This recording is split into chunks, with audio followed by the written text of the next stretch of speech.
ఈ నెల 16, 17, 18న పార్లమెంటు ప్రత్యేక సమావేశాలు జరుగుతున్నాయన్నారు కేంద్ర సహాయ మంత్రి భూపతిరాజు శ్రీనివాసవర్మ. 33% మహిళా రిజర్వేషన్ బిల్లును ఈ సెషన్లో ఆమోదిస్తామన్నారు తెలిపారు. పశ్చిమ గోదావరి జిల్లా భీమవరం వేదికగా కీలక విషయాలు వెల్లడించారు. గతంలో ఈ మహిళా బిల్లును అనేక రాజకీయ పార్టీలు అడ్డుకుంటాయని గుర్తు చేశారు. అయితే ప్రధాని మోదీ ఆధ్వర్యంలో ఈ మహిళా బిల్లును ఆమోదింపజేస్తామని చెప్పారు. చట్టసభల్లో పురుషులతో పాటు మహిళలకు కూడా సరైన ప్రాధాన్యత కల్పించడానికి ప్రధాని మోదీ ఈ నిర్ణయం తీసుకున్నారని కేంద్ర సహాయ మంత్రి వెల్లడించారు.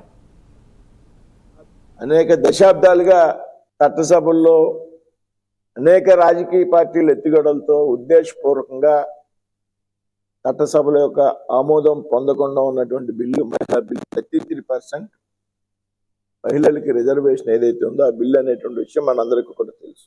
అయితే అటువంటి ఏదైతే మహిళలకు చట్టసభల్లో పెద్ద ఎత్తున పురుషులతో పాటు సముచిత స్థానం కల్పించేటువంటి ఒక చారిత్రాత్మక ప్రాముఖ్యత ఉన్నటువంటి బిల్లు అది. ఆ బిల్లు పార్లమెంట్లో ఆమోదం కాబోతా ఉన్నదనేటువంటి విషయం మీ అందరికీ చెప్తూ ఈ సందర్భంగా ఏదైతే ఎన్డీఏ పార్టీలు ఉన్నాయో అందరూ కూడా పెద్ద ఎత్తున సంతోషాన్ని వ్యక్తం చేస్తున్నారు. 16, 17, 18 3 తేదీల్లో కూడా పార్లమెంటు సమావేశాలని నిర్వహించడం జరుగుతూ ఉంది.